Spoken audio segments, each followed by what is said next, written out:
À Saint-Martin-de-Seignan, la communauté de communes et le comité de bassin d'emploi ont organisé conjointement un café de l'emploi et des métiers, une première dans ce format.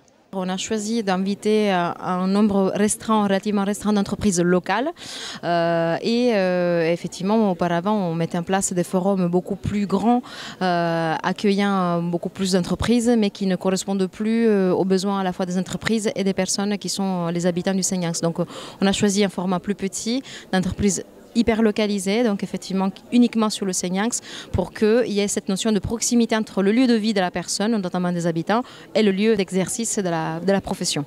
Une vingtaine d'entreprises du territoire ou en cours d'installation sur le Seignan étaient présentes à ce café de l'emploi et des métiers, ouvert à toute personne en recherche d'emploi ou en reconversion professionnelle.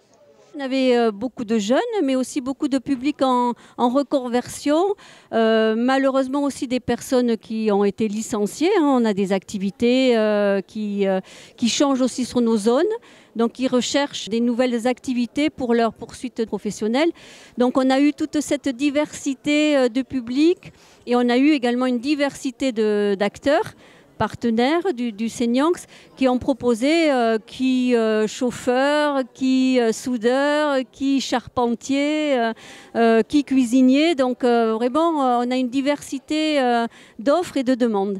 Il y a une reprise économique qui est celle globale dans toute la France, dans le Sud-Aquitaine. Tout de même, il y a plus de 2200 demandeurs d'emploi sur le Seignax, dont la moitié qui n'a pas du tout d'activité rémunérative, donc qui cherchent activement un emploi, donc c'est significatif. Si on fait un taux de chômage local, on tourne entre 8 et 10% de chômage, donc ce qui est très élevé. Et pourtant, on a effectivement un certain nombre d'établissements qui sont en recherche active de profils. Donc aujourd'hui, notre enjeu majeur est celui d'arriver à mettre en place une adéquation entre les candidatures, donc les habitants, les compétences, les faire évoluer si nécessaire avec l'offre d'emploi locale et par ailleurs faire développer aussi l'offre d'emploi locale en la diversifiant et en y amenant d'autres métiers que ceux qui sont présents.